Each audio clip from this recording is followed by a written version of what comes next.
येथे एक छोटी आणि प्रेरणादायी गोष्ट आहे जी आपल्याला संकटात जिद्द न हारण्याची शिकवण देते. न हार मानणारा बेडूक. एका जंगलात बेडकांचा एक समूह फिरत होता. अचानक त्यातील 2 बेडूक एका खोल खड्ड्यात पडले. खड्डा खूप खोल होता, त्यामुळे बाहेर पडणे जवळपास अशक्य वाटत होते.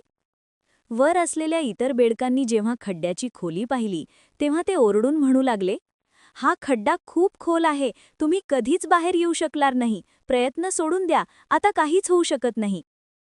खड्ड्यात पडलेल्या 2 बेडकांनी सुरुवातीला त्यांच्या बोलण्याकडे दुर्लक्ष केले आणि बाहेर पडण्यासाठी उड्या मारण्यास सुरुवात केली.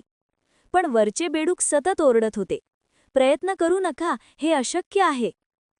शेवटी एका बेडकाने वरच्या बेडकांचे म्हणणे ऐकले आणि त्याने हार मानली.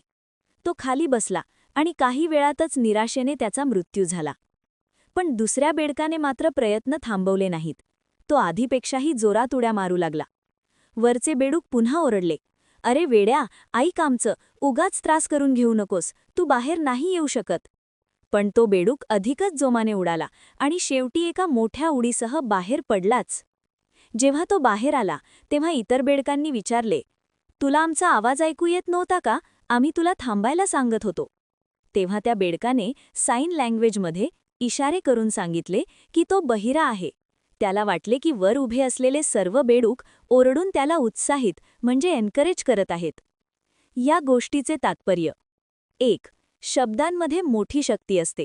तुमच्या शब्दांनी एखाद्या खचलेल्या माणसाला उभारी मिळू शकते किंवा एखाद्याचा उरलासुरला आत्मविश्वासही नष्ट होऊ शकतो.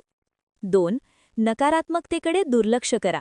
जेव्हा लोक तुम्हाला म्हणतात की तू हे करू शकत नाहीस, तेव्हा त्या बेडकासारखे बहिरे व्हा आणि आपल्या ध्येयावर लक्ष केंद्रित करा. धन्यवाद. अशाच नवनवीन गोष्टी पाहण्यासाठी सबस्क्राईब करा, लाईक करा.